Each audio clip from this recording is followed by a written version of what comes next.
Hello everyone and welcome to the CultureCast / Wake Up Heavy crossover episode. I am your host, Chris Tashew, and I am joined by the host of the Wake Up Heavy podcast. You have heard him on this podcast multiple times before, my good friend and yours, Mr. Mark Begley, of no relation to Ed Begley Jr. Finally gonna make that joke. Your mother sews socks in hell. Oh, wow. That's a good one. That's the, PG-13 version. Is this movie R? Is this movie R-rated? I think they all are. Well, I know the first two are, but I didn't know if this... I mean, do ratings matter anymore if everything's on streaming? Yeah, no. No, ratings are inconsequential when you can watch everything on streaming. MPAA, go fuck yourself. And we'll get into this more, but I watched everything but The Nun and La Llorona, and so I'm not sure about those, but the 6 movies I did watch in the Conjuring Universe are all rated R, and I wasn't sure about a couple of the Annabelles, but as far as I remember, when I started them, I would see the little rated R noting at the top of the screen, so kind of surprised, and I know it's mainly for tone, but sometimes it does sort of surprise me that a few of them are rated R. Like the Annabelles, most of the Annabelles I could see easily being a PG-13. Yeah. So, to Mark's point, we are going to be talking about the third Conjuring movie, The Devil Made Me Do It, but we're also going to kind of, I think, just talk about the Conjuring universe at whole, because I think between the two of us, we probably watched everything. I didn't watch the Annabelle movies again. I just couldn't bring myself to do it. I mean, we'll get to it when we get to it. But yeah, so before we talk about The Devil Made Me Do It, let's talk a little bit about the first Conjuring.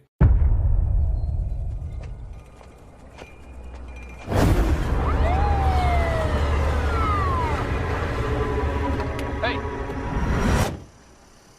You okay there? Jesus. I think I hurt someone. This is Ed Warren, here with Lorraine. All right, let's get started. Residents of Brookfield were shocked this afternoon by the broad daylight murder of Bruno Sauls. The court accepts the existence of God every time a witness swears to tell the truth. I think it's about time they accept the existence of the devil. Whatever is going on, whatever happened that day, that was not Arnie. It's a witch's totem. We think your family was cursed. And that connection's still open.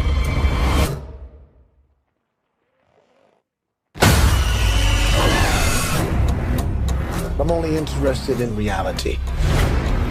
But I can see things that your people can't.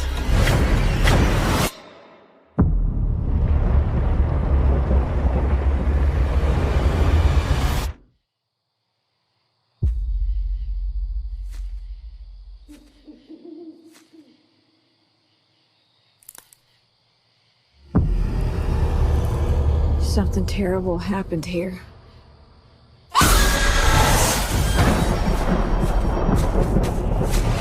A master Satanist is not an adversary to be taken lightly.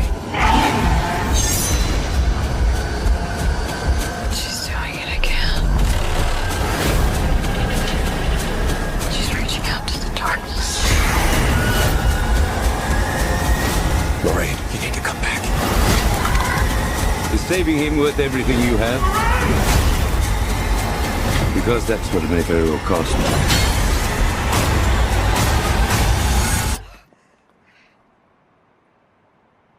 Lorraine!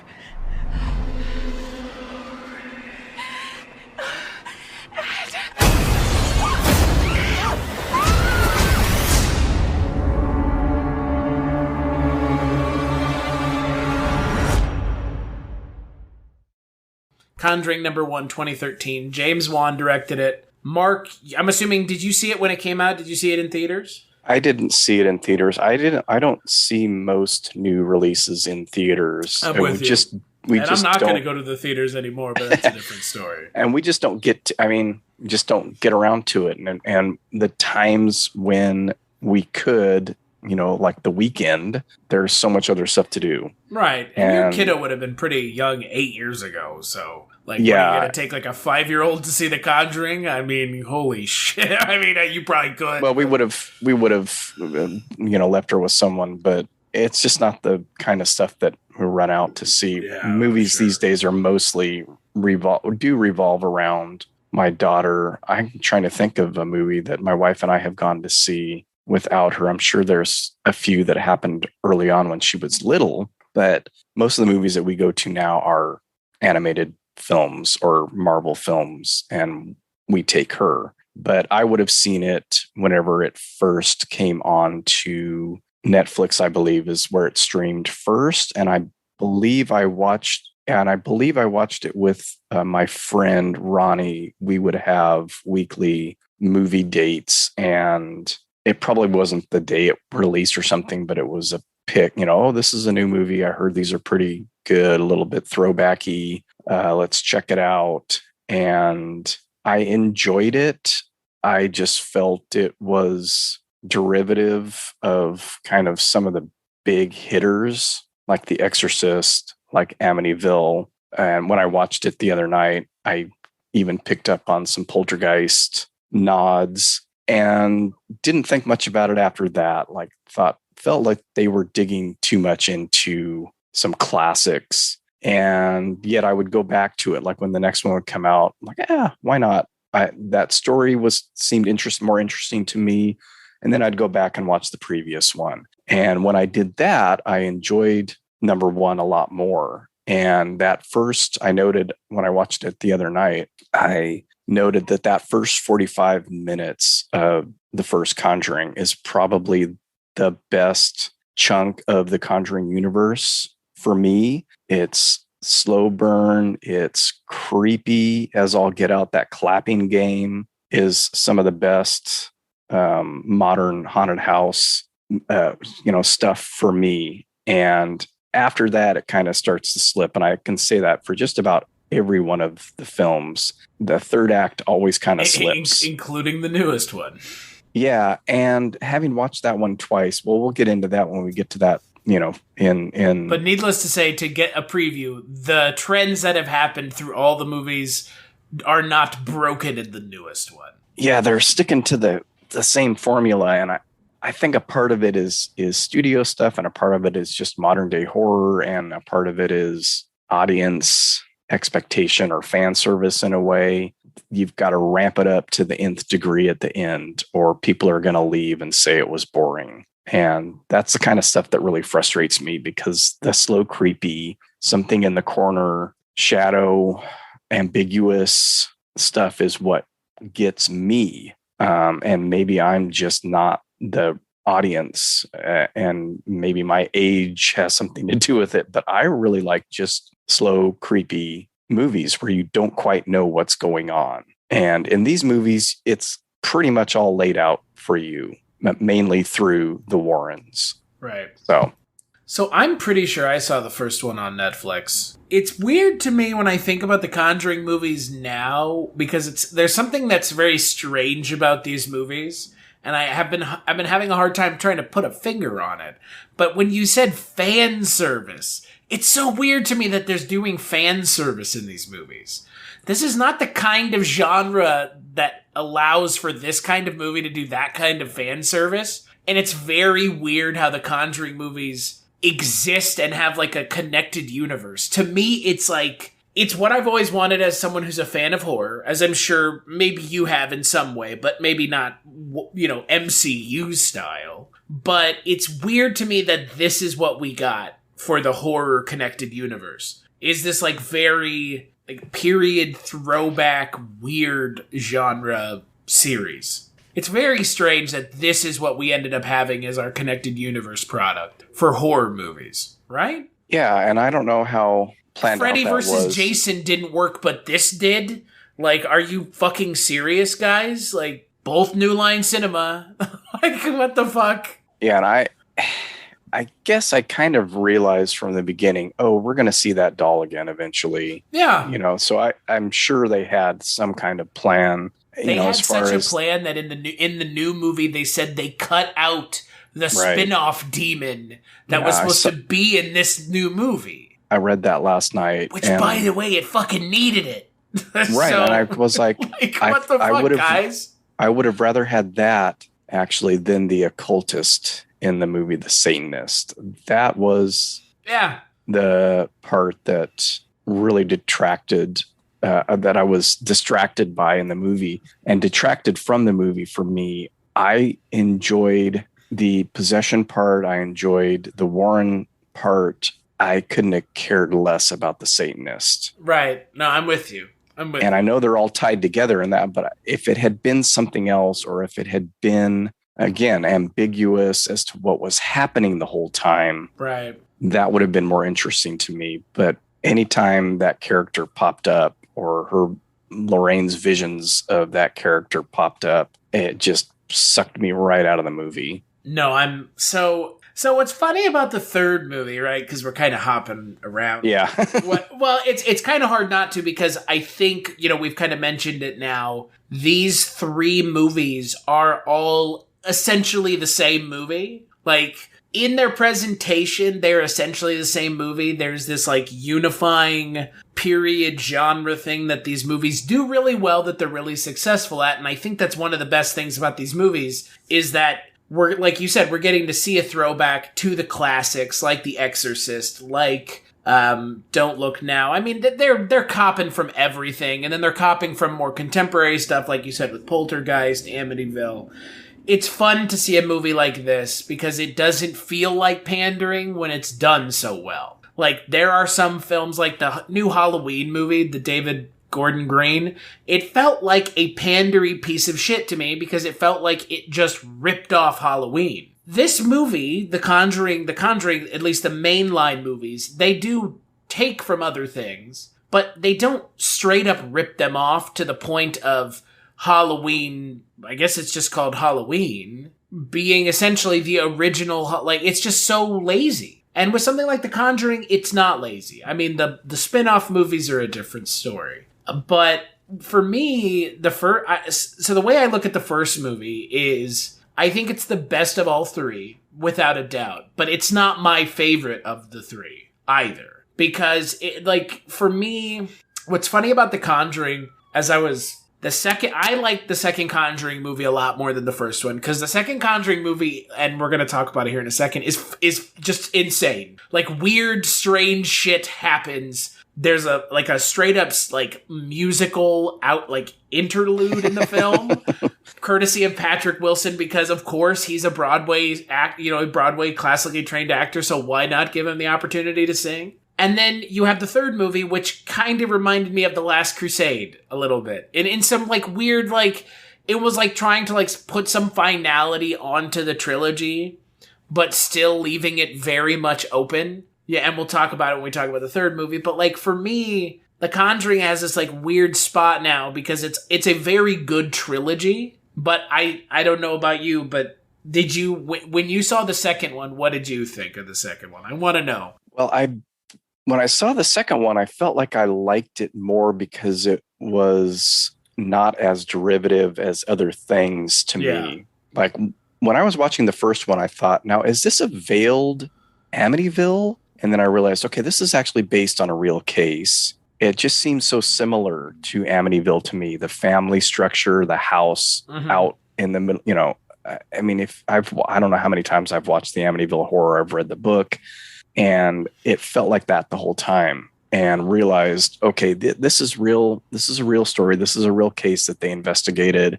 And then, of course, seeing the second one, they open with their investigation of the Amityville case. Which I thought was really smart. Right. And I kind of like them to do that one. And I've seen that out on Twitter and think, do Amityville now, you cowards. And I don't know how interesting it would be for a movie because it's an after the fact case where they investigated after all this happened to the Lutzes, supposedly, and I appreciate this supposedly, by the way. Yeah. And so I enjoyed the second one a lot when I was watching it because I didn't know a lot about that Enfield poltergeist. Yeah. But I started looking into it, and I believe there was something on Hulu, like a mini series or a limited series from the UK. And I watched the first one and enjoyed it. And I, for whatever reason, never got back to it. I may have watched the second one. I've seen Ghost Watch. Okay, I'm not a big fan of Ghost Watch. Because Ghost Watch is based on the Enfield poltergeist too. Yeah, and I saw it much later. I saw it much after seeing whatever I watched on Hulu and seeing The Conjuring 2. I enjoyed that it was something I was unfamiliar with. I didn't pick up on maybe as many references to earlier films. There are those in there as well, but also I like British horror movies. This isn't it's Hammer adjacent. It's based in Britain. Yeah, it's not necessarily made there, but I mean, I just like you mentioned, their accents and stuff are kind of a hoot. And but I mean, I would say that heavy. This movie's kind of like more inspired by British horror movies than the first one is, right? That's where it's drawing its influence from. Yeah, and it was interesting to me that they sort of touched on the shyster-ishness of the Warrens a little bit more in it. Yeah. Having the varying, what's her name? Franca, the people kind of there along for the ride to discredit everything. Franca Potente. Yeah. And so I liked that. And I liked that even though they present these as, based on the true story and factual in a way, they present them that way, but there was still a little bit more of that. Okay, this is bullshit. The pictures of the girl, right? She's obviously jumping off the bed or whatever, right? And that's what all I remember when I first looked into that. I was like, how is this levitating? So I liked that they touched on that, and I felt like I liked it more. But on my recent rewatch, I realized, oh no, I like the first one more. And I do think it's the better movie. And I do like it more than the second one. And I think because there's two reasons I don't care for the second one as much now. And one of them is I really don't like the look of the Crooked Man. And the other thing is the weird Elvis deal. Oh boy, the Elvis deal is so bad that it unsells you on the movie. It's pretty funny. It's a nice little oddity in the middle of all the goings on, but I think they overamped it even more than they did in the first one. That finale is just ridiculous. Yeah. And then boy, when we get to the third one, it's like right. The fucking wheels have come off and we are grinding on the road going down the hill. It's so fucking wild, man. And I kept that in the back of my head. I'm like, man, I really hope they don't overdo it again. But like you said, they're following the same basic pattern. And this was the funny thing to me is I keep seeing that people are saying, or critics or whoever, saying that this is a break from the first two because it's a possession film and not a haunted house film. And I'm like, the first one was a possession film. What are you talking about? They go so far as to say it doesn't matter if you leave the house. It's latched on to you. It's gonna follow you. That's like Insidious. That's like Poltergeist, if you want to. It's like the other Patrick Wilson movies. It's not the house. And in the second one, it sort of kind of walks the line there because, this old guy is here, but he's possessing the girl. Yeah. Is it a haunted house? Because it's taking her over. So it's still, but it's not the old man. Remember, the whole movie. Oh, that's right. That's right. Yeah. So that's true. So that's my favorite thing. Okay, so that's unabashedly one of my favorite things about the second movie.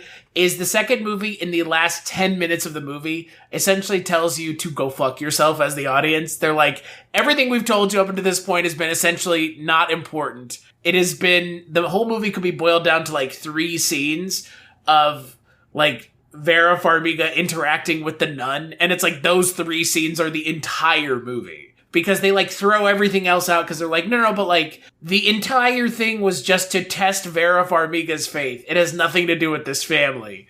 And it's like insane to me that that's the direction the movie goes, because it decides that nothing in the movie is important other than the Warrens. And then in the third movie, they kind of do the same thing. And it's like, it's on another podcast that I do called Scary Stories We Tell. I talked with Rob Scavarla, and he and I talked off podcast about The Conjuring 3 and the Warrens. And the Warrens are kind of, you mentioned it already, Mark, they're not exactly on the level. They were kind of full of shit. Like, and that's okay. Like, you're allowed to be. But, like, these movies have a very pro-Warren spin. And, like, it's gotten, in the third movie, it becomes a little much. But in, like, the first and second movie, it's not really there. Like, the second movie, like I'm saying, about the ending where she's like, the demon is here to test my faith. Like, what the fuck? This has nothing to do with you guys. Like, and then all of a sudden it does at the end. It's very strange. It's a very bizarre choice.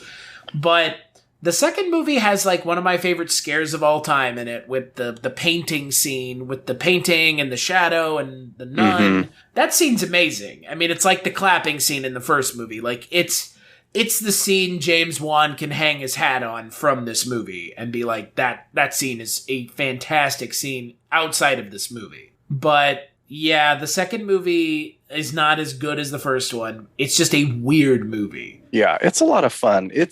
There's a scene where a dog turns into the Crooked Man, and it's given no context at all. Yeah, it just happens. I like that happens. I just don't like the look of the Crooked Man. He looks like Dumb Donald from Fat Albert, that hat coming down over his eyes. But I just thought it looked like a Doug Jones cameo. Yeah, well, and that's interesting. I'll talk about Doug Jones in a little bit, but the Valak thing, the nun thing, is actually what turns me off of part 2, because it's so shoehorned in. Oh yeah, no, I get it. And like with the third, if that was out of there, I think I'd enjoy it a lot more, and would probably be very even with the first one. Sure. But I see this may point to the difference between me as an old guy and younger audiences. The stuff that I really enjoy in the second one is when the young girl is at home watching TV and the old man's fucking with her with the remote control. Oh yeah, that's a good one. And that kind of stuff where, okay, is he in the corner? Is he in the chair? That's the stuff that, I mean, I'm actually giving myself chills right now thinking about those kind of little things. What about the scene where she transitions into him? Right. And that scene is fucking amazing. It might actually be, it's probably as good as the nun scene. It probably is. And it's subtle. And you don't know, okay, something's going on back there, because she's all out of focus. And then she slowly becomes him, and you can see the mouth moving, and you're like, okay. See, that's the kind of stuff that gets me wherever the creepy zone is in your brain. Oh yeah. That's what works on me. And then they kind of ruin it, because then they have him like pop up behind her. This is my house.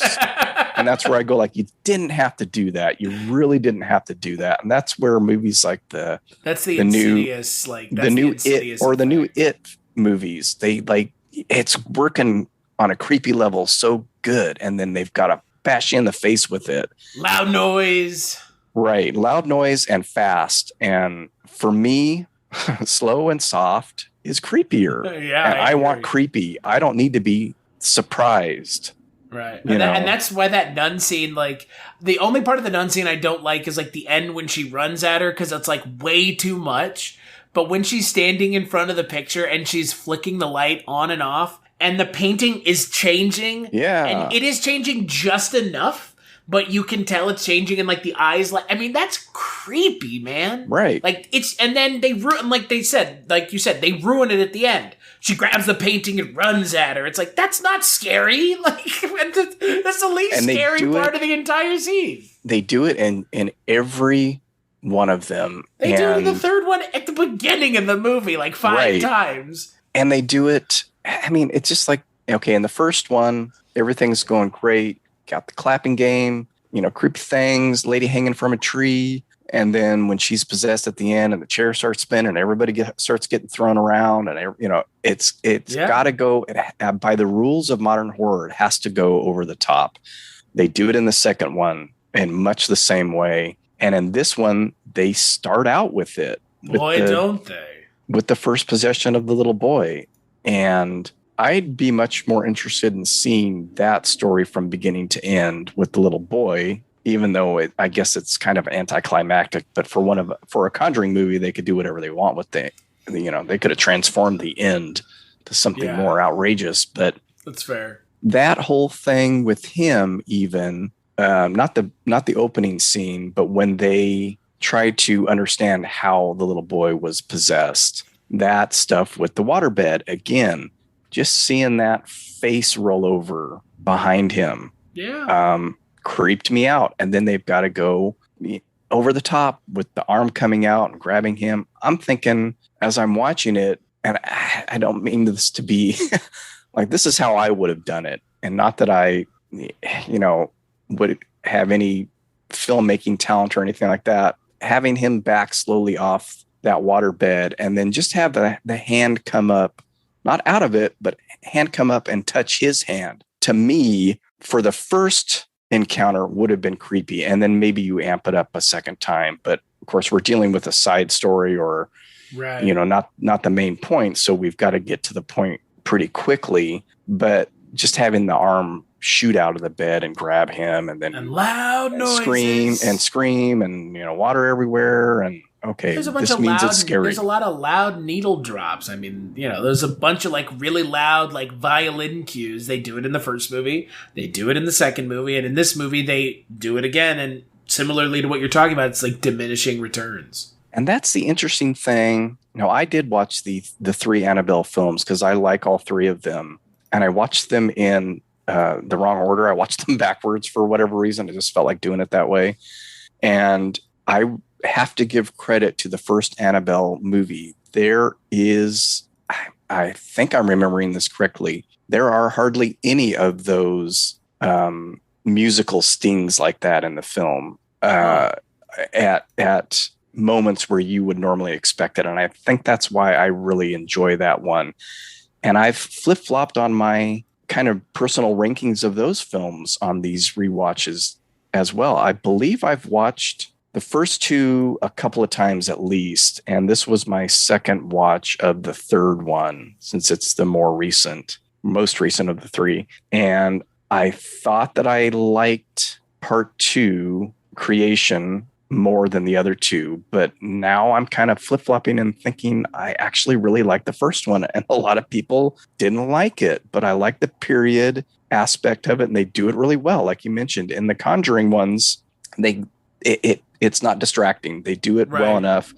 Everybody looks like appropriate for the time, in my eyes at least, and I lived back then, so I feel like I have a decent handle on that. I mean, not in the Conjuring universe, I was alive during those times, not Annabelle. But the 60s feel of the first Annabelle works for me. In the second one, I guess it's a little earlier 60s, maybe even in the 50s. Oh, that's right, because that's the Creation. Yeah, and I can kind of maybe mention that as well. I don't like how they tied that back to the first one. It's too corny. All they needed to do was show those 2 parents coming to adopt the girl. They didn't need to I think this goes to audience. Like, I don't think they trust their audience enough to realize, those are the parents of the girl who grows up to come back and kill them.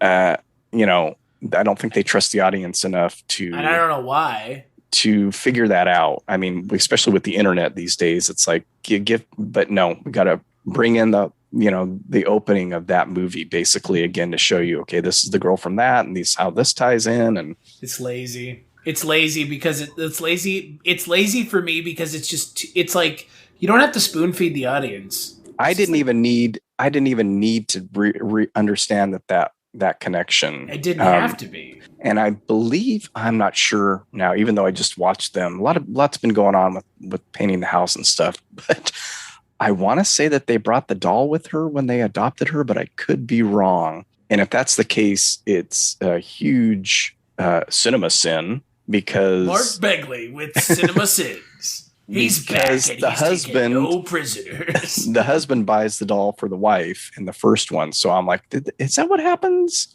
Or does it just randomly show up again? I don't know. But whatever it is. My favorite thing about the Conjuring universe is I think 5 different actresses have played the Warren's daughter. Well, I know that. At one point, it's McKenna Grace. That's the one where she's doing all the acting and they didn't rely on the other actors. Right. And but then I there's believe one it's in the the same new one. movie. I don't think she's the same girl. She's the same girl as the first 2.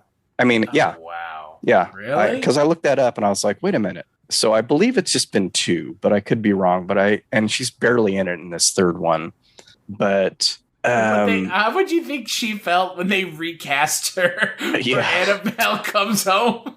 I remember when that happened, and I want to say I read something, and of course I didn't look into it any further, but it may have been that she was unavailable. I don't know. Or it could have just been a real It's whatever, thing. because the girl who plays her, McKenna Grace, in Annabelle Comes Home is like one of the best parts of that movie.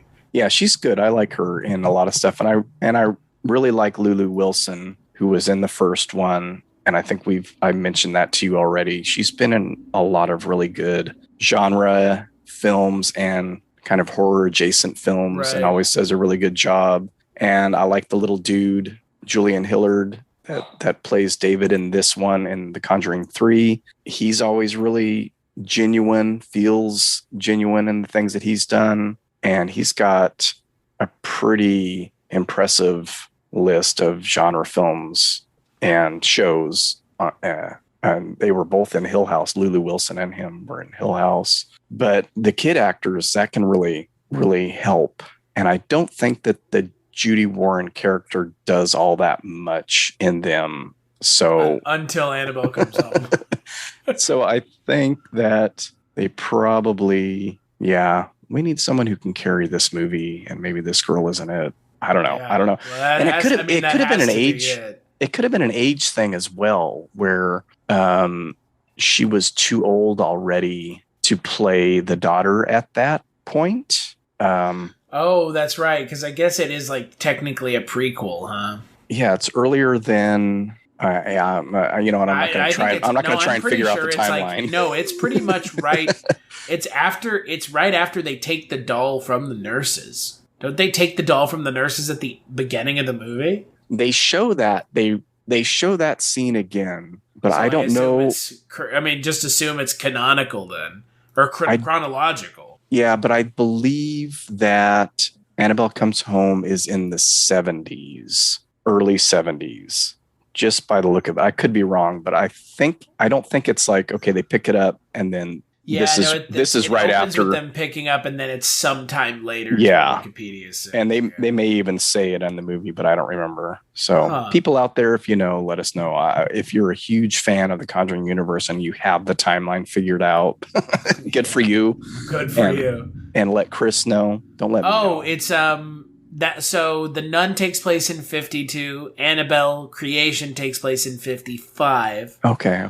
Annabelle takes place in 67. The Conjuring takes place in 71. Then Annabelle Comes Home takes place in 72. Okay. Then The Curse of La Llorona takes place in 73. Conjuring 2 in 77. And The Conjuring 3 in 81. 81. Cool. So Curse of La Llorona is really bad. I remember nothing about that one. And it's a fucking shame because Linda Cardinelli's in it, and she's a really good actor. Like, you wasted Linda Cardinelli, really? Like, of all the actresses to have in your movie, and this is the one you couldn't do anything with?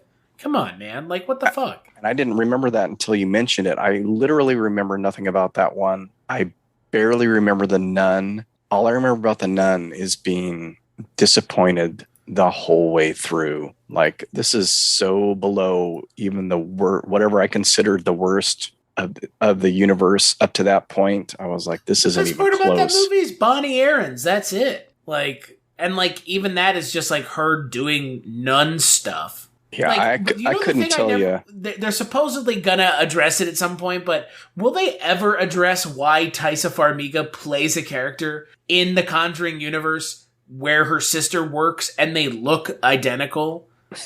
Will they ever address it? They claim that they are going to, but it makes zero sense to me why that's not addressed.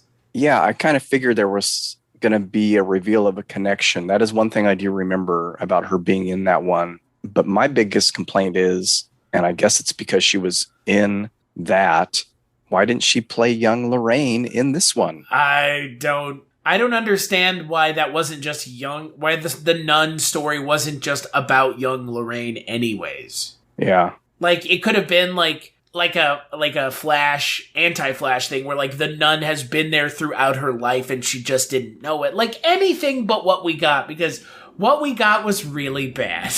Like, even Demian Bashir putting in a good performance and Taissa Farmiga just being there wasn't enough. Because I think the nun is probably worse than the Curse of La Llorona. That's how I remember the two. I remember Curse of La Llorona's bad. It's not even remotely good.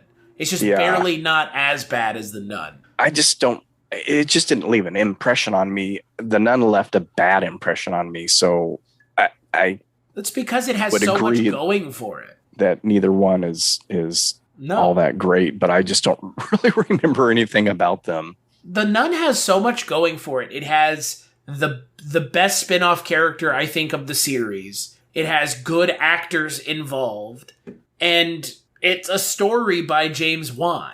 Like, and yet this is what we got. This just really disappointing film. Yeah, it should have been super duper creepy, and I just remember being like, I'm not getting anything from this one. No, it's not very good. So speaking of disappointing,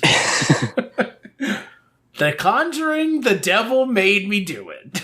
I had already heard negative things or read negative things, so my expectations were tempered in that regard. And I figured, okay, I'll probably like it maybe a little bit more because I don't have any stakes in the universe. I've enjoyed, I have watched all of them, I guess, and I know that I'm going to enjoy them to a certain degree and that I'll probably like the first and second acts, and I'll just have to, dismiss the third.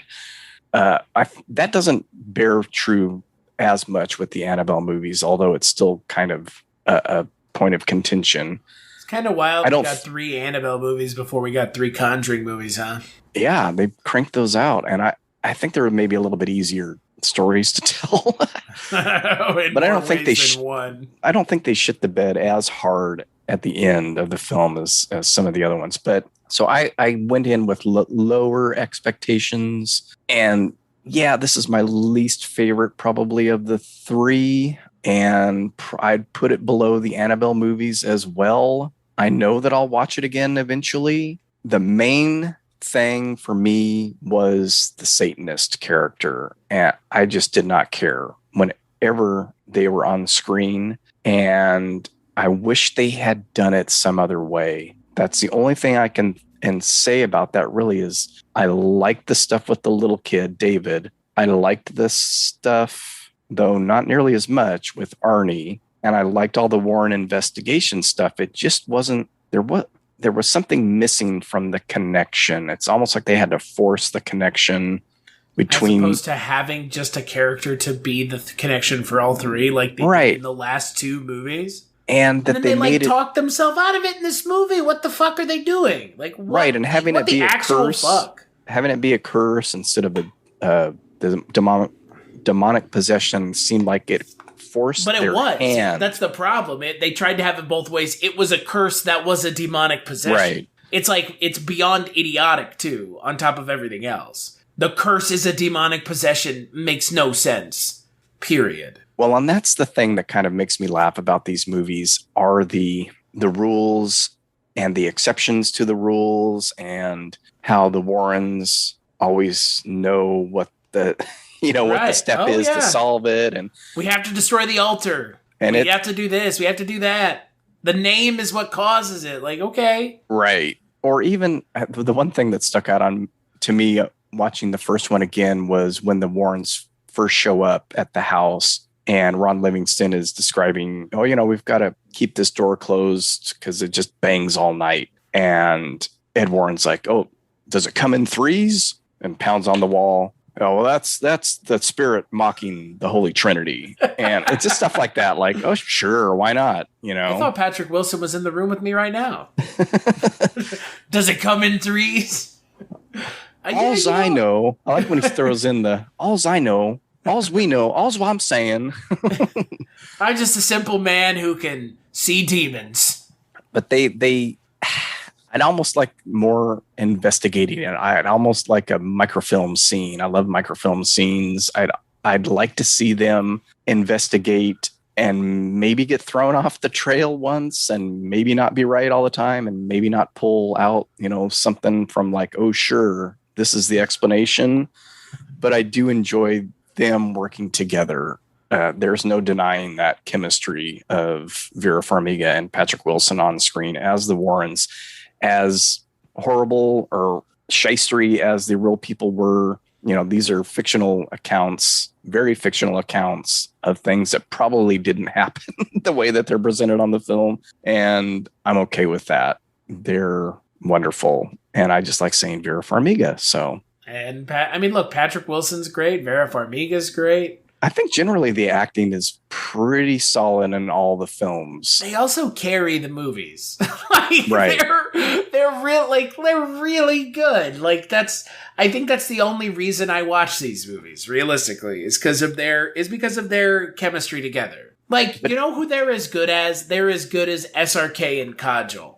It's like that. It's like that effortless. It's so believable. If you told me they were like partners in real life, I'd be like, yeah, I can see it. Like, yeah. Like that's sometimes two actors just have that kind of chemistry together. And when you find that lightning in a bottle, you just shake it up as many times as you can until it disappears. Because this is not the last movie. If this is the last movie, like, come on. What, well, you're not going to milk this cow until it's fucking dry? Come on. I would like to see another one. I think they've got all kinds of interesting stories that they could do. I would watch more. They're going to have to keep going into the later 80s, but you've got all of Satanic Panic you could handle. There's all kinds of wonderful cases from the 80s that they could deal with, even if they didn't necessarily deal with them in real life. Just make a completely completely fictional one. But you mentioned Doug Jones earlier, and that is all I could think about with the Satanist. I'm like, is this Doug Jones in drag? That's the second time now that someone has said that is the villain of this character a character in drag. You're the second person I've heard say that now. I honestly thought when they first showed that character in the house with Arnie, when he's supposed to be going to get the meat, I was like, oh, Doug Jones is in this. I didn't even realize it was a woman to begin with, because it's completely in shadow and dressed in all black, and her hair is pulled tight in a bun or really short. I'm not sure which, but I thought, oh, okay, Doug Jones is in this. And then I realized later on, oh, wait, no, that's not Doug Jones. And then all I could think of was, oh, this person looks like Doug Jones. It's so this is the first time I've ever had on the podcast a project that I was told about that I didn't know what it was at the time.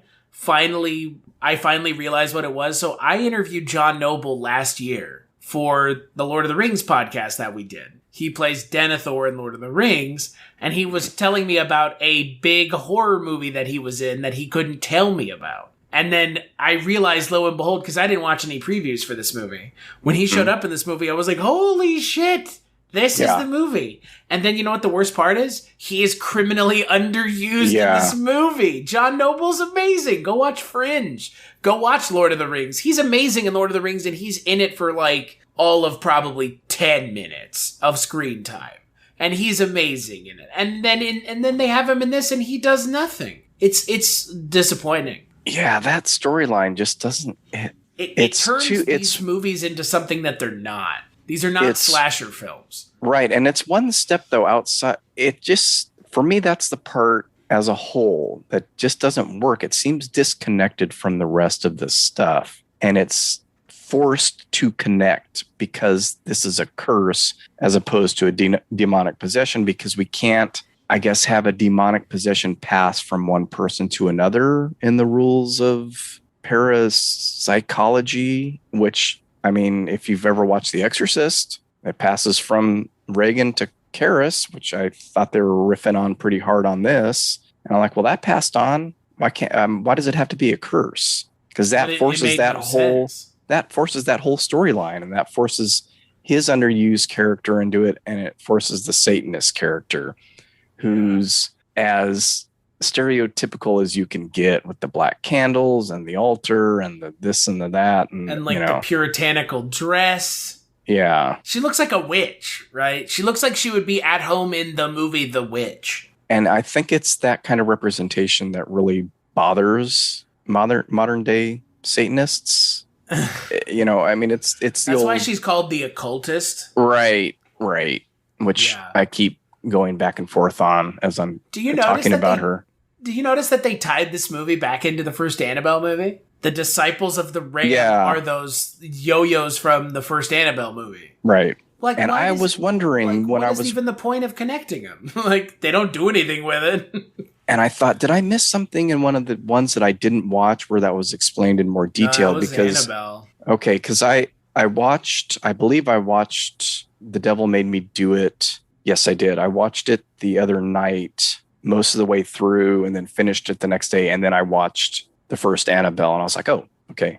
I remember hearing that, but what are they other than this cult? Do they tie into other stories? And I couldn't remember because I didn't watch The Nun or La Llorona, so I figured there was something more to that, but I guess not. No, it's just they're in Annabelle. I think they do some. I don't know. I mean, it's what I was kind of mentioning and alluding to was in the first movie, it's a demonic spirit, or it's a vengeful spirit, I guess, is probably what they go with. Like a banshee, I think, is essentially what they're going with. And then in the second movie, it's Valak, like a demon. And then in this movie, it's a person with a curse who summons a demon. Well, she summons the demon. And then the demon goes and possesses people, but there's no so that they can get a soul by murder or by suicide. Yeah. And there needs to be 3 of them. Yeah, that's what I'm saying.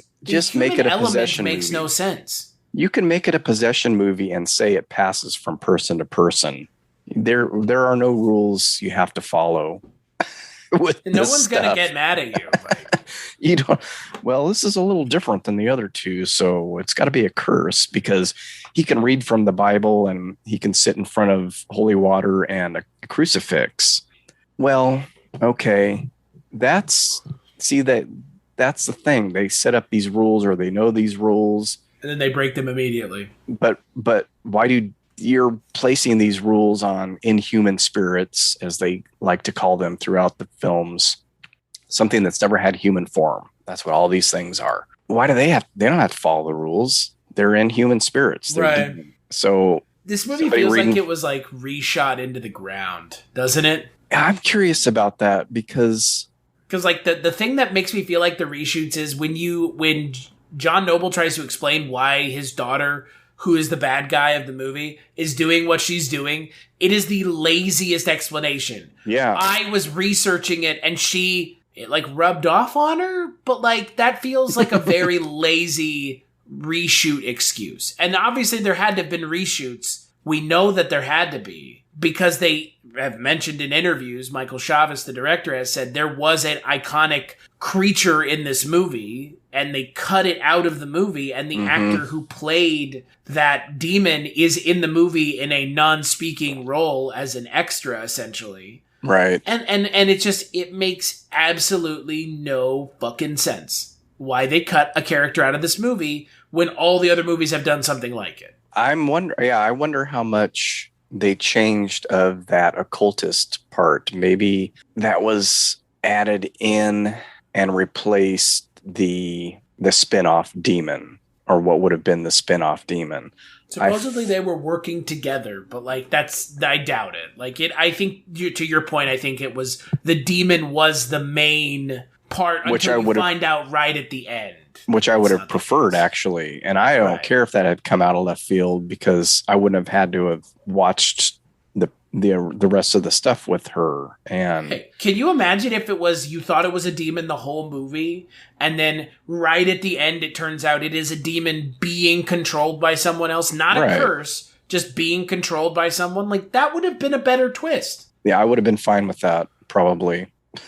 It would have been better than this. But that just made me think of that scene in the mortuary, which I noticed watching it this morning, that had the same name as the apartment complex in Annabelle, Palmieri. And I don't usually pick up on that stuff. This is the kind of, and I'm looking for it. I'm like, okay, they're staying at the Bruno Motel. What is Bruno?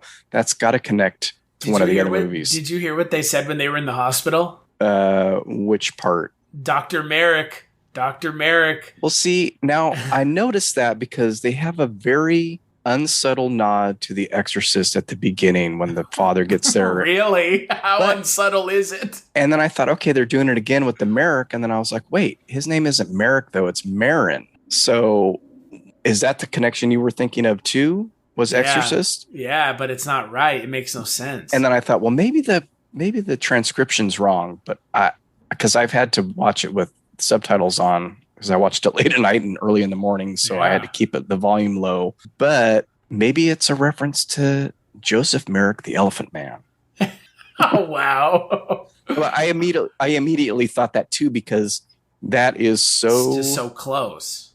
Well, it happens in every horror movie that takes place in a school or a hospital. You have that over the intercom. Dr. Carpenter, you're needed in surgery. Dr. Romero, you're needed. And so I thought the same thing. And then I was like, wait, Merrick, that's not right. It's Marin. I know. So it's weird, right? It could be something else, though, other than the Elephant Man. But actually, that would be awesome if it was an Elephant Man reference, because that makes absolutely zero sense. But I would love it if that was the case. I'm sure there's a Merrick, or maybe they just got it wrong. I would like to believe they just got it wrong. Yeah, put Merrick in there. Paging Dr. Merrick. It's not Merrick, though. So what's funny to me, and look, I think the other issue with this movie, I think, is a very obvious issue that I'm sure you probably, I don't know how much you had it as much as I did, but the other two stories that they told are less problematic than this one. This is a guy who murdered someone else and claimed to be possessed by the devil when he did it. And there are multiple people in this story who in real life have said, nah, this dude was just full of shit. No, he just straight up murdered someone and then served 5 years. Yeah, and I think that's I have a problem with that. Yeah, that's the distasteful part of this. It is pretty distasteful venture, because you're going, okay, yeah, the dude was either just crazy or on drugs or both. Or they didn't give us the story in this movie that it really was, because that's probably what it was. And that's where the hucksterism really solidifies for me, is you may earnestly believe all this. And I'm not saying they didn't. They made it their life's work. No, whether or not you believe in what they believe in, it's okay to believe to understand that someone else believes what they believe. I may not believe what they believed either, but I believe they believed it. You know what I mean? Right. 100%. I believe they believed in this shit. And I do believe in some of the stuff that they believed in, but the way that they did it always felt little P.T. Barnum. Yeah. They had movies made about him. These movies are pretty P.T. Barnum, very much more exciting than what they actually did. That's the unsavory aspect of this.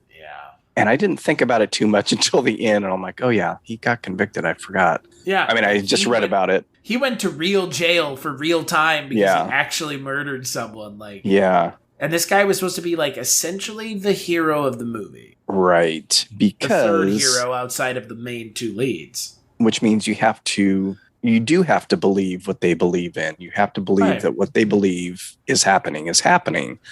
And that can be problematic. And I don't know if that's, I haven't really seen that raised as an issue. I think I've just seen it more, story-wise and structure-wise. It's just not as solid. Everybody's favorite parts are the Warrens, and I have to agree with that. But I just keep going back to this point, is I just wish it had just been a possession story, whether it was hopping from person to person or not. Leave the Satanist stuff out of it, and I would have enjoyed it a lot more, I believe. And I'm not sure, I got sidetracked at some point, but the scene in the mortuary, oh yeah. So beside the reference back to Annabelle You mean one of the 2 scenes in the movie where zombies show up? Well, and that's the thing. Again, they blow it for me as a viewer.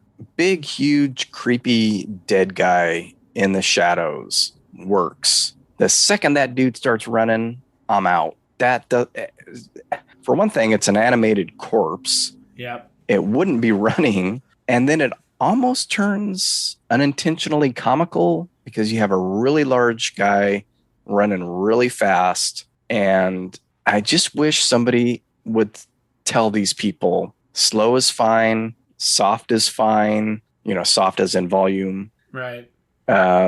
Shadowy's fine, or it could be in full sunlight. I mean, that scene at the beginning of the movie in the house when the cereal falls off the counter, to me, that was creepy. Just something like that in broad daylight with, okay, why is the cereal box moving? That gets my mind working. Masters of that in the first 2 movies, that broad daylight stuff. Yeah, and that's why the first 45 minutes of that one I feel is the best 45 minutes of the whole Conjuring universe. But it doesn't have to be fast, loud, and bombastic to scare people. And I don't know if that's just constant studio meddling or if it's written that way originally, or people are saying, look, that guy's creepy, but there's got to be more. He's got to be fast. He's got to be a fast zombie. It's got to be overkill. And I'm let down every time they do that. Like, I'm anticipating something creepy. Okay, he's standing there, and then he's not standing there. And then where is he? I mean, that works for me better than he's standing there, and now he's coming at me full bore. And I break the connection, and he drops back down dead again. It's very lazy. It feels like it's from a different series. Not this one. I just feel like if they thought about it for like 5 extra minutes, how could this be super creepy? And then work something out. Patrick Wilson is creepy. Oh, just make him run. Just make him run at him. That's creepy. No, that's scary. It's shocking. It's not creepy. I need more creepy, Chris. I need more creepy in my life. I need more creepy. Well, you know what's funny about creepy? Why also at the end of this movie did they decide to turn it into a slasher movie with Patrick Wilson turning into Jack Torrance from The Shining? I'm glad you said that. What is going on in this movie where it just goes from everything is these demons testing our faith to he is now trying to murder his wife with a sledgehammer. Like, wait, what now? What? Hold on. Whoa, shit. This is just, if you know the term jump the shark just doesn't matter if there was never a shark to begin with. This movie jumped it all. In like 1 or 2 scenes, it decided that it just doesn't want to participate in the universe that it had such a massive hand in creating. I think it goes back to possible changes that you mentioned may have happened, like when Father Kastner is describing what's supposed to happen with this. The possession goes from a child to a person in love to a father. It's this trinity of innocence, faith, and purity, love and faith, I think, were the 3 things he mentioned. So David, that is weird. They do mention that. David, the little boy. Yeah. So David, the little boy, was the purity. Arnie is the love. And then the father, Ed Warren, is the faith. I think it was father. Maybe it was something else. But I didn't catch that the first time either because I thought, what's going on with him? Because she blew that stuff in his eyes. And then I thought, okay, they're connecting it to he's the possessed now. It's passed. The curse is passed on to him. And I didn't even think about the Jack Torrance thing until this second time watching it. I'm like, oh, so here's our heavy-handed reference again, other than the Exorcist one at the beginning. He's limping along with Ursat's axe in his hand going after his wife. Yeah. And I'm like, oh, yeah, okay. It takes It's like so blatant though. Once you see it, it is as overt can be. If they had just CGI digitally replaced Patrick Wilson's face with Jack Nicholson, it would have been the same. It's that lazy. Or they could like you said, he's even trailing the sledgehammer behind him. Mm-hmm. Like it is like so 1-to-1. It's just beyond lazy. Yeah, I'm surprised I missed it the first time, but like you said, once you see it, it's once you make that connection, I mean, I miss stuff like that all the time. That's why I watch things multiple times, because I'm paying attention to what's happening, not looking for cinema sins or, I mean, obviously Begley, cinema sins. Obviously the Exorcist riff at the beginning, which isn't the first time they've riffed on the Exorcist. I mean, even the font. It's the most heavy-handed one that they've done. That kind of stuff, it doesn't, I mean, it's... They ripped off the scene from The Exorcist that everybody knows. Right. The one of two scenes, I guess. But it's the pea soup scene or that scene. But that's like one of two scenes, and they whole cloth ripped it off. And it ain't the first time it's been ripped off, so that's fine. I kind of get a chuckle out of that for whatever reason. But they didn't do anything interesting with it. Well, and that character is such a non-issue. I mean, he's in all three of the movies. He sure is. He never does anything worth a hoot. I mean, I like that he was in all three movies. Yeah, I like the connections too, but it was kind of funny that they used that. I always get these movies confused with Insidious, and I always forget. I always think that Lee Wannell's going to be in this movie, and in the first one, right? And then I always forget that that's Insidious. Yeah, I wish that those two dudes were in these movies. That's right? what I've done this exact same thing, and I know that I talked about it on an episode of my show where I'm like, they show up or whatever, and I mixed it up just like you're talking about. Yeah. And when I watched the first one, I'm waiting for Specs and whatever the other guy's name is to show up, and I'm like, wait, no, that's Insidious. And, president of New Line Cinema's sister, yeah, Lynn Shay. And I have watched, much like the Conjuring Universe, I watch all of those regardless of how bad. There's like 4 of them, right? I think there's been 4. The Lost Key. The Key one wasn't. The Key one was like a prequel thing. Yeah, and I've enjoyed those kind of in much the same way as these movies. I think I enjoy the Conjuring Universe a tad bit more, but I'll watch the next Insidious movie if they do another one. I mean, look, it's got Patrick Wilson in it. I get a kick.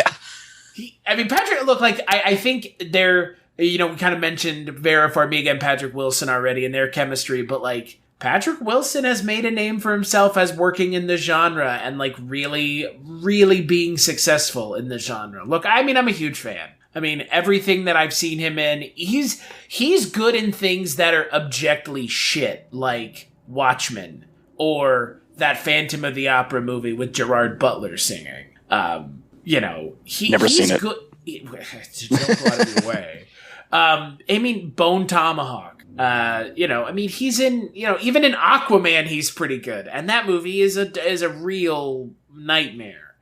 But for me, like, this is his signature role. Like, I will always think of Patrick Wilson as Ed Warren. There's the hair. I mean, it's something about the hair too. Yeah. Right? Like, it's that hair, that widow's peak, man. Is just like, he's like built for this role. Yeah, I've always enjoyed him too. What's that damn movie about the child molester? Oh, Hard Candy. No. Well, okay, the other one. The one where he is the child molester is Hard Candy. Yeah, Little Children with Jackie Earl Haley as the Kate Winslet. Oh man, that movie's rough. He's in that, right? Am I mistaking him? Yeah, no, he's in that. Yeah. Ooh, my wife and I watched that.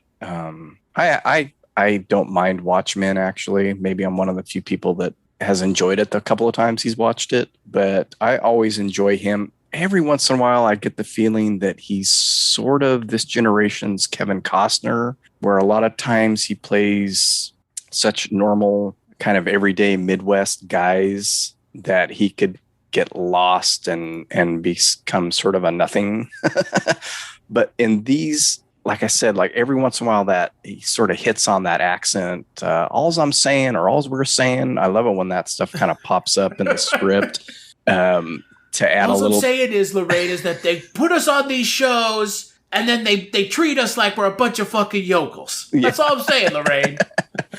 I like it when they slip into that kind of stuff. And I mean, I texted you that thing about in the second movie with their bogus accents. I mean, you had already mentioned it, and I didn't have a chance to take me accent out and talk about the ghost in the trolley. Like, oh, like the children all sound like chimney sweeps in that second movie. Yeah, I mean, I know that they're supposed to be like, I know that they're supposed to be like lower class English folk, but like, yeah, we have to make everybody sound like they work in a coal mine, like, or like everyone. Dick Van Dyke in Mary Poppins, a bunch of fucking chimney sweeps. Like, it's, oh my god, yeah. Patrick Wilson going in and out of the accent is funny. It's, I will say though, you know, about the third movie, Vera Farmiga, I think for me, kind of phones it in this movie a little bit too. It's more trancey, like she's too in trances too much for me. Yeah, that was the thing that I kind of got out of it.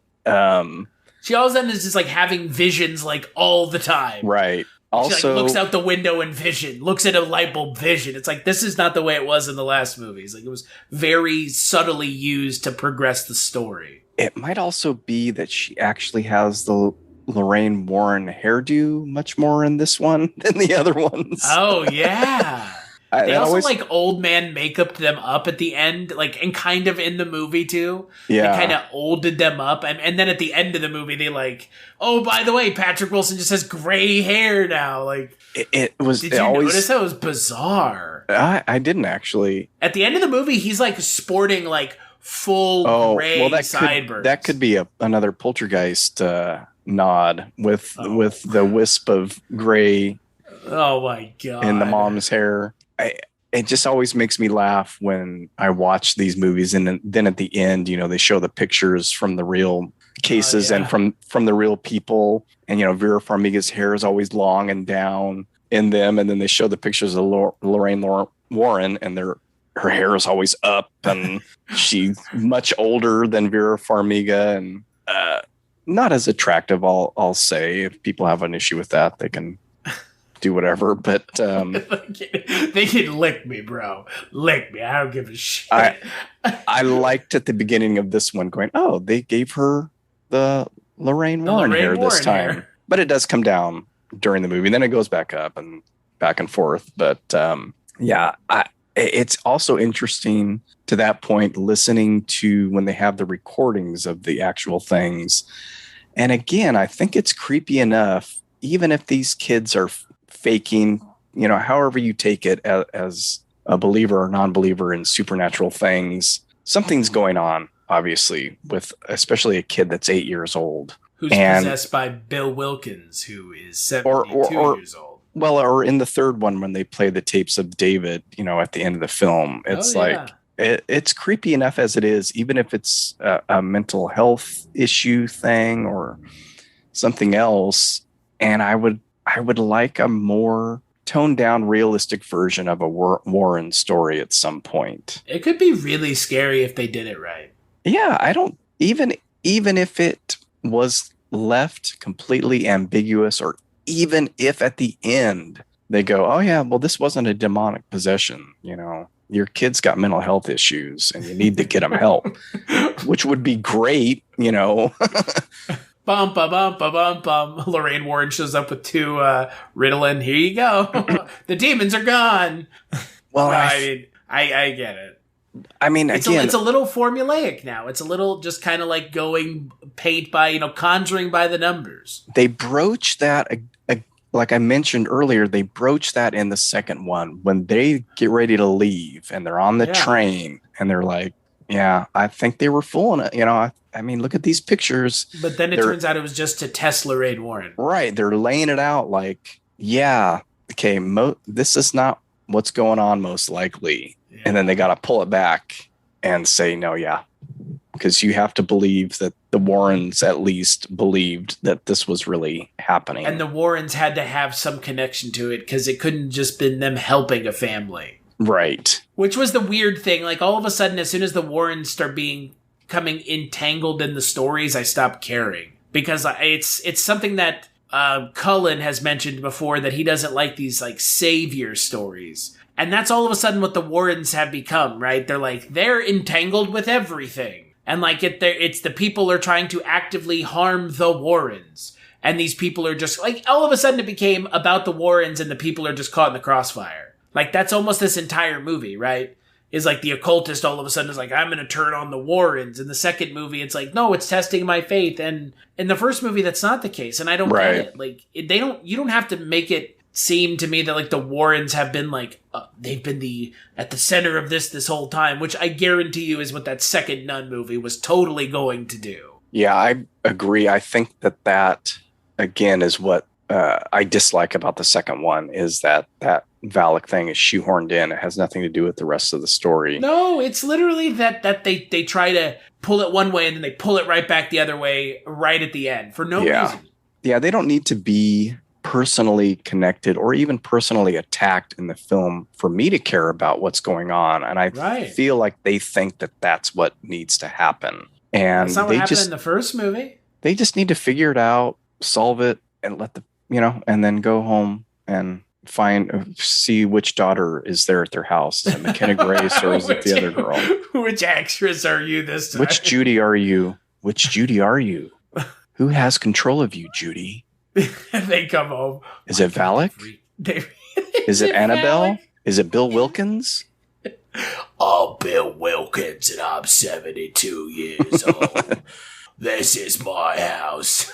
I love that scene. That scene is a creepy ass scene. There's plenty of creepy scenes sprinkled throughout the series. All of them, yeah. And for me, I think that the Annabelle ones are a little more successful because they don't go batshit and they don't have to make a personal connection with an outside force. And the Warrens aren't really in them except in, opening scenes. Yeah, aren't they only in the third one technically? I forget which one now where they repeat the opening of the first one. I guess that would be the third.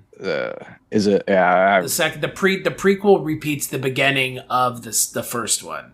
I get them. Yeah, because it goes Annabelle Creation, then Annabelle, and then Annabelle Comes Home. Yeah, they pull the opening of Conjuring with Annabelle. They pull from that a couple of times in the Annabelle trilogy. Gotcha. But Annabelle Comes Home is the only one that they're in with new footage. Right. Yeah, because they interact with their recast daughter. Yeah, and the kids at the beginning and at the end. I like that. I like that one too, just because I like that they're in it. It's pretty creepy, and I just like young kids in danger. And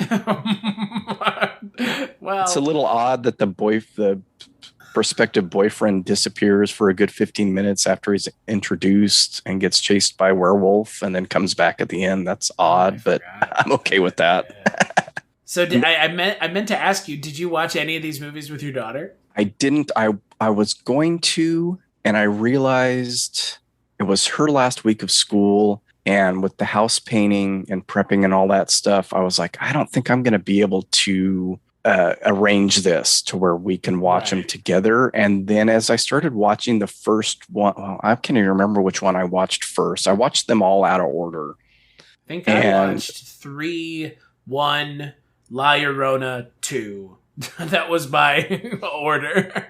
I think I started in order with the Conjuring films and went goofy with the Annabelle films. And I don't remember if I did like Conjuring Annabelle, or what. But as I was watching the first Conjuring, I was like, yeah, this might be too much for her. I think. Well, and to your point before, that's why the movie's rated R. Right. It's because it's too scary. That's what the MPAA said to him was, it's not for language, it's because your movie's just fucking too scary. Yeah. And like, I will say, if I had a kid that was your daughter's age right now, I would probably, this might be the one movie like this where I would be like, this might be a little much. Because like these movies, every time I rewatch them, I kind of forget how scary they are.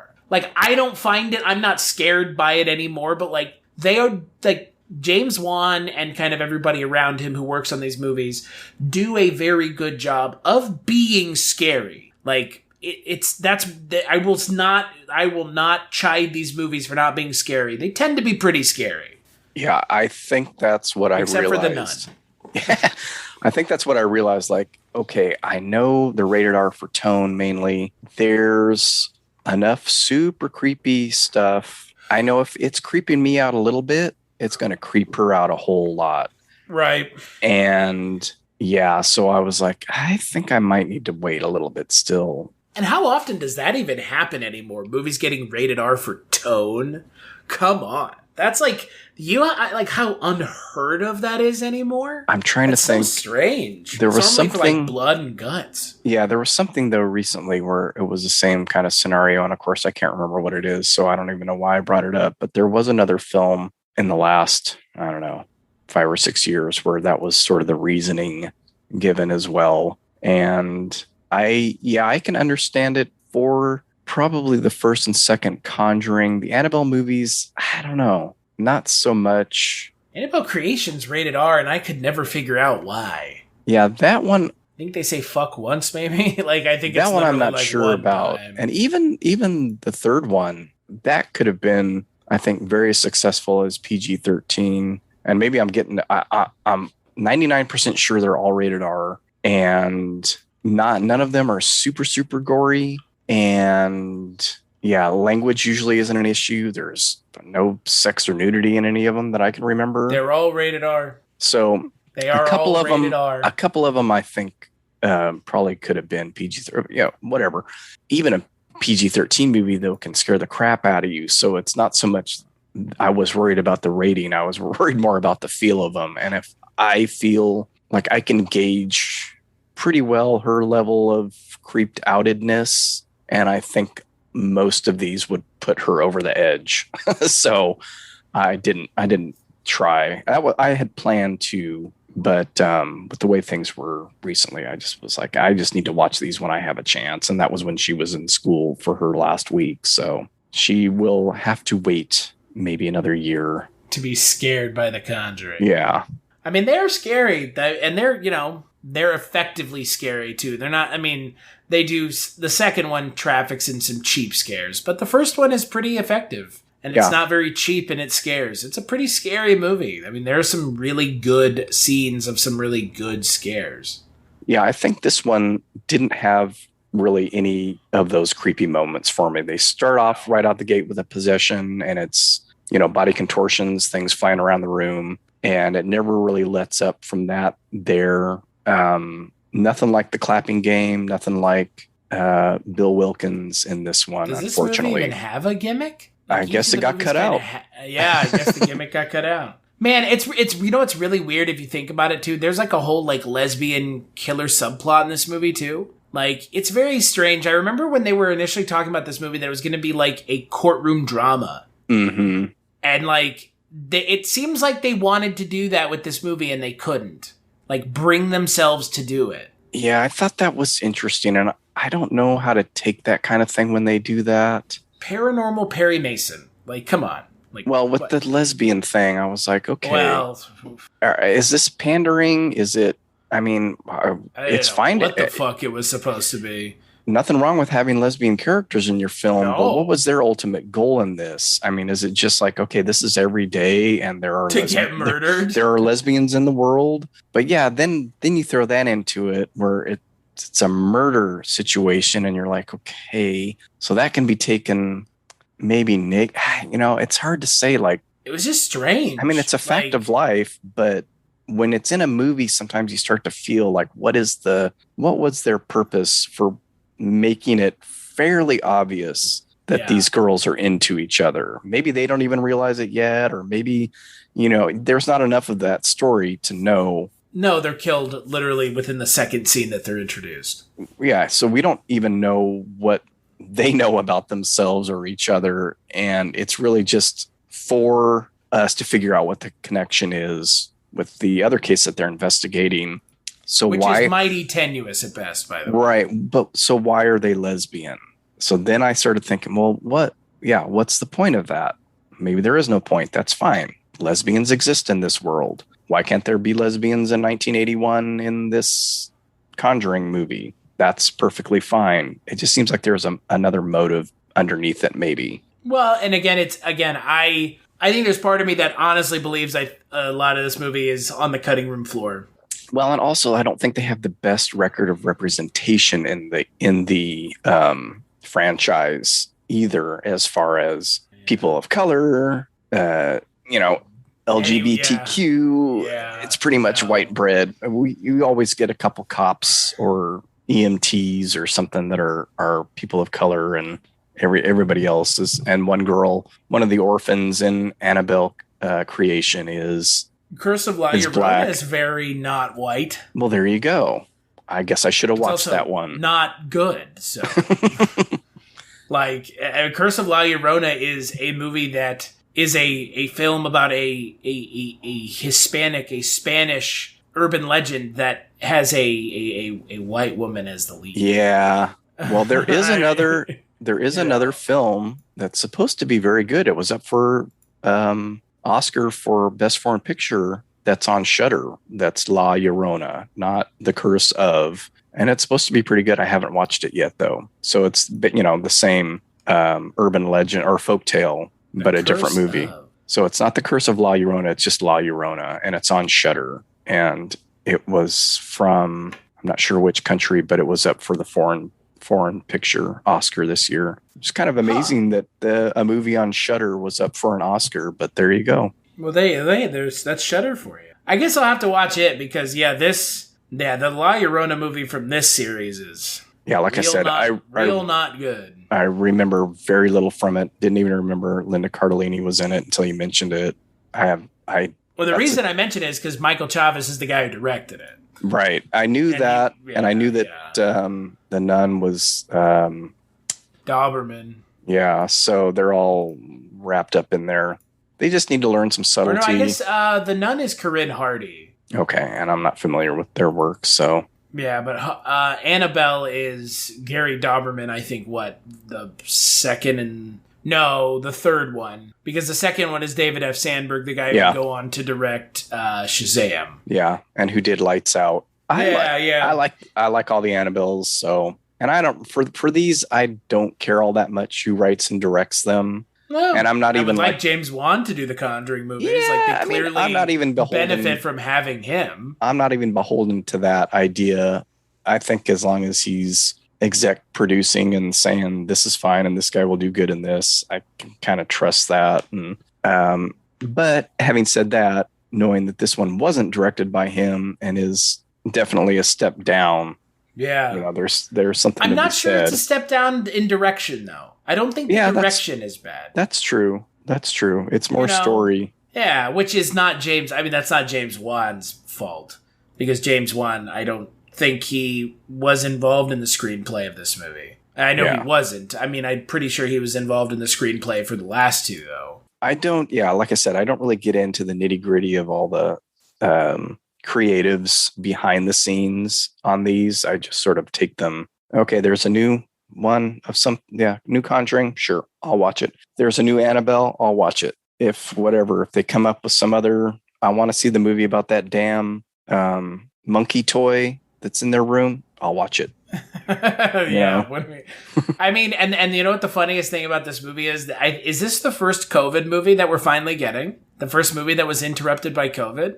Or was that Godzilla versus King Kong? I think there's been a couple. I could be thinking of some This was straight up delayed a year. Yeah, and that's why I was like, okay, I'm confused because this might be the first straight up delayed a year movie that's come out. It could be. What else? Oh, no, that was for another reason. Yeah, what made me think of that was the little boy, the Julian Hilliard, because he is obviously older in WandaVision than he was in this. And I was like, that's what he's from. Holy shit. He's Billy, one of the twins in WandaVision. Right. But he was in Haunting of Hill House. He was in Color Out of Space. Godzilla vs. Kong, by the way, was supposed to come out this year of 2021. So I'm pretty sure this may have been the first delayed movie that we're getting, which is kind of weird if you think about it. Well, there was one, though. What was the other one that I know there was one? That whole thing about the actor from WandaVision makes sense now. Yeah, because he's definitely... He's way older in WandaVision. Part of it's the hair and stuff, too, and the different glasses. But I'm like, no, he, shot up a bit and kind of thinned out, lost some of his baby fat and hair is different. Very different. So different that I could not place what I knew I had seen him in something, but I couldn't place what I had seen him in. Well, and he looks very different without his glasses on because he usually wears glasses. So when I knew he was on WandaVision, but when he showed up, it took me a minute to go oh, that's the Hill House kid. But yeah, he's always really good. Like I said, they've done pretty solid on their child actors and actors in general. I don't have an issue with the acting or the direction much. It's always comes down to story. And John Noble hasn't been in a movie in 8 years. This is the first movie he's been in 8 years. And it's Conjuring 3. Like, they get good actors in these movies. Yeah. And whether they use them appropriately or not. I mean, he acted fine, but it was sort of a pointless role. And a completely pointless role. They could have found all of this out on microfilm. It could have been a microfilm scene. My God. She's his daughter. No, it was a photo album. That's how it was presented. Yeah, but I'd kind of much rather have that. I like investigation scenes, especially these old. I mean, it goes back to Amityville Horror when he's looking at microfilm and finds, Ronald DeFeo's picture in the newspaper, and he looks exactly like him. It's that same kind of stuff. I love microfilm scenes in movies, and I love seance scenes in movies, which I don't think they've done in any of these. Has there been a seance scene? Yeah, the second one. They have a Ouija board. Yeah. In the second one at the beginning, in the Amityville house. Well, yeah. But I mean, I guess that's not really like a seance. I mean, it is, but like you don't really get to see the seance part. You see like her walking around and seeing all the seeing Volok in the Amityville house, because that made sense. Yeah. Whatever. It's again, I think for me, like my final take on this movie is don't change. If you're going to follow your formula, don't change it. But still, like, don't do 9/10 of it and not do that final part. Because I honestly think we would have probably enjoyed this movie more if it had some sort of iconic demonic creature. I think I would have enjoyed it a little bit more.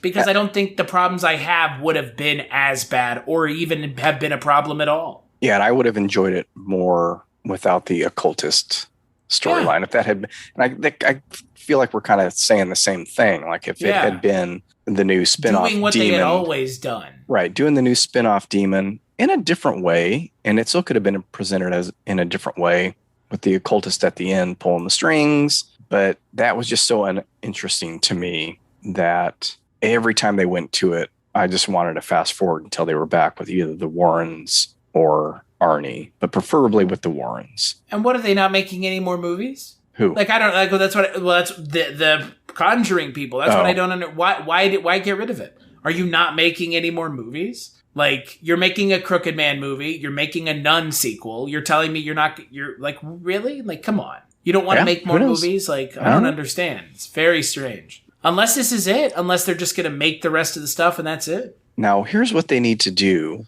So whoever makes these movies, this is my pitch to you. Get Taissa Farmiga and whoever looks like Patrick Wilson, that's 20-something years younger than him, and go back in time to an even earlier period with them. Because at some point, they're going to get too old. I mean, Vera Farmiga, I think, is like 3 or 4 years younger than me. And I'm sure Patrick Wilson's probably around the same age as well. So at some point, they're not going to be able to go back to earlier stories. I mean, they can, and we can do Vera wonderful Farmiga things. And Patrick Wilson are the same age. Oh, well, see, they're both 4 years younger than me. So I'm pitching this. Get the other Farmiga in there. Get whoever you just mentioned. I'm kidding. Don't cast Ansel Elgort, please. And put him in the 60s. One of their first cases or something. Like after they met or some shit. Yeah. That'll be fun. Do it. Who cares? Movies are dumb. Movies are dumb. Like, do whatever you want. They're going to have to start going backwards. They're going to have to start going backwards because we're already in 81. And like I mentioned, we've got a whole bunch of satanic panic stuff they could do. But then after the 80s, you're kind of looking a little peaked. Yeah. And there isn't that much interesting stuff. And they're going to be ancient. And so let me ask you, as we bring this to a close, is this the end of the Conjuring universe? Do you think this is where these Conjuring movies end? Not maybe the other stuff, but do you think we're done seeing Patrick Wilson and Vera Farmiga? I don't know. I doubt it. I kind of would like to see another one and maybe bring it back. So I don't know. I don't follow what the plans are for this stuff. I just, like, if one pops up, I'll watch it, like I said. So who knows what they have in mind. Again, they've got plenty of stories they could delve into. It's just maybe it's doing pretty well at the box office from what I understand. And there's not a whole lot of choices out there for people, but yeah, I was about to say, what do people have to go it's doing well for pandemic time. Did you know what Patrick Wilson is doing next? No idea. Directing Insidious 5. Oh, see, and I'll watch it. So that's weird, right? Good for him. Maybe he'll transition from acting to directing. That'll be cool. Give him a Conjuring movie to do. Yeah, that'd be cool. In front and behind the camera, that'd be cool. Let him do it. Patrick Wilson seems like a genuinely nice guy. Yeah, every interview I've seen with him seems like a cool dude. They both do, and I hope that's true because it's always disappointing when you find out that they're assholes. But disappointing in a minor inconvenience of life. Yeah, but I mean, whatever. It's not going to make me not watch the movies if they're assholes. That's fair. So, Mr. Begley, skip it or watch it on The Conjuring 3. Hey, it's on HBO Max, and there are 1,000 ways that you can access HBO Max for free, like through your cable provider or through your phone carrier. So get HBO Max. There are tons of ways to get the movie anyway. Well, yeah, we won't get into all that. That's your line of work, not mine. Yeah, that's true. I go through legal channels. Uh-huh. But it's really easy to get HBO Max. So if you have it, watch it. If you don't have it, you probably get it through one of those means. Watch it. Yeah, watch it. It's a Conjuring movie. Yeah. What's the worst that could happen, right? The only movies of this universe that I would say skip are The Nun and La Llorona. I say watch all of them. I like Annabelle 1, 2, and 3. I like Conjuring 1, 2, and 3. You remember how at the end of The Nun they tied it back into the first Conjuring movie? Do you remember that shit? I don't, because I remember nothing about that movie. The character that Taissa Farmiga goes along the entire movie with, that's not Demian Bashir, is the possessed guy at the beginning of the first Conjuring movie who touches Vera Farmiga and gives her the vision of Valak that she talks about in the second movie that you don't know is about Valak until the second movie because they retconned it in the second movie to connect to the first movie. Yeah. That's some shit right there, huh? I don't remember any of that. That's wild. Because the character's name is Frenchie, but it's like Pierre or something, or it's Mich, something to that effect. And then they tie it all back into the Nun movie, which ties into the second Conjuring movie. It's just so fucking weird. Yeah. Yeah, stop it with the tie-ins, maybe. It's really heavy-handed. Yeah, that was the term I was going to use. Stop it. Just stop it. You stop tying yourself into a pretzel to connect everything. It doesn't all have to be connected. The Warrens don't have to be the saviors of this universe. Right. That's effectively the position that they've been put in, and it's kind of weird that that's where we are now at with this series. So, on that note, I'm going to give it a skip it, because I don't think it's as good as the first two, and frankly, I don't think it does enough. Right now, I'm saying skip it. I may rewatch it and say, okay, it's Patrick Wilson and Vera Farmiga are doing enough here. Because, I mean, right, even the worst episodes of The X-Files, you still got to see Mulder and Scully together. Right. There's still some benefit in that. I have a harder time in suggesting this movie because, it is very bad. Even in the Conjuring universe, it's pretty bad. It's very disappointing, too. I think that's the bigger problem. Yeah, I think that's my issue with it, too. It was a letdown. I know I'll watch it again. Probably watch all three of them. If I watch the first one, might as well watch the second one and watch the second one. I need a little bit more of this world. I'll watch the third one.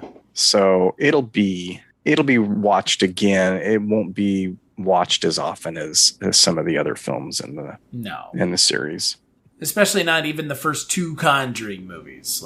Right. I mean, those first two movies are just so good. I genuinely like those first two movies a lot. I think those first two movies are immensely rewatchable, as you could clearly attest to, as I could clearly attest to. And I think that, some of the spin-off movies have their merits, but the first two Conjuring movies really are that good. They're pretty damn good. They're a first 1 and 2 series in a trilogy. They're pretty good. Third one fumbles the ball. Yeah. And I know I'll rewatch the Annabelle movies as well. So, and I definitely show those to Cleo at some point. So, and you know what? I probably need to go rewatch them because again, I don't remember them as much as I clearly remember these movies. So maybe you should go rewatch The Nun. I might eventually rewatch those two again, just for shits and giggles. But I think for me, and I probably mentioned this already in the episode, the Annabelle films don't shit the bed as hard in the third act. I think that's the difference for me. They don't go balls out crazy as much as these tend to do. And there's still some issues. And, you know, we get the sacrificial Negro in the first Annabelle, which is just really dumb. And there's other problems, and I don't even like the look of the doll. It's the stories that kind of revolve around it that I enjoy. And again, there's younger actors in those movies, and I like seeing those kids in peril type of films and things. And I guess the first one gives me a little Rosemary's Baby vibe throughout. And so I have a soft spot for the Annabelle films, and I know I'll watch all of them. You like the Annabelle movies more than anyone else that I know. It's possible, and I know that when they came out, or when I saw them, I had already heard so much negative. Right. And I watched the first one and was like, I liked it. And it's sort of been how it's gone since then. And I'm fine with that. Well, I can tell you that I hope that there's more Conjuring movies, but let's maybe get some people back at the helm of the ship that know what they're doing. Because this movie's like abrupt, bizarre change in the storytelling devices, especially when you knew what was successful so much so that you took it out of your movie, is just a very strange choice, and the movie suffers because of it. Like, really suffers immensely. Even if they didn't do a spin-off with the creature from this movie, it needed something to hang its hat on more than a human being tormenting them. And I think it's an easy fix, and I think they can do it. And they don't need to worry about a spin-off demon. It can just be another story that, like you said, we don't need to connect everything. No. They've got a lot of cases that they investigated. There's plenty of fodder. Just put one of those together simply. Yeah, I agree. Solved your problems, Hollywood. I say skip it. Controversial, I know, but a lot of people are saying that, so little too much for me. The changes were too much. It just wasn't enough. So until the next episode of the Culture Cast and Wake Up Heavy, where can people find you, Mr. Begley? You can find me at wakeupheavy.com, and I'm on Twitter, Facebook, and Instagram, all at Wake Up Heavy. And the, let's see, what did I just get added to? Oh, Stitcher. I'm on Stitcher now. So you can look up Wake Up Heavy on Stitcher. That was a personal request from somebody that listens to the Projection Booth. And I thought for some reason that I had ported over there already, but I hadn't. So I'm on there now. And if that's your preferred method of listening to podcasts, there you go. That's where you can hear Mark's dulcet tones. Yeah. I like the way your voice sounds. Oh, yeah, me too. Oh, Lord. As for me, you can find me on Twitter. As always, ChristmasClausCulturecast.com, Patreon.com/CultureCast. That's where you can find me. Big thanks to Mark. This was fun. We covered every single base, I think, in the Conjuring universe. Yeah, and next up, well, shouldn't say next up. Next up, at some point. Very soon, we'll be diving back into another spooky universe with the Poltergeist films when you and Jess come and join me on my show. Yeah. So Mark and I are going to be working together on a couple episodes coming up, so make sure to check those out, and we'll catch you on the next episode.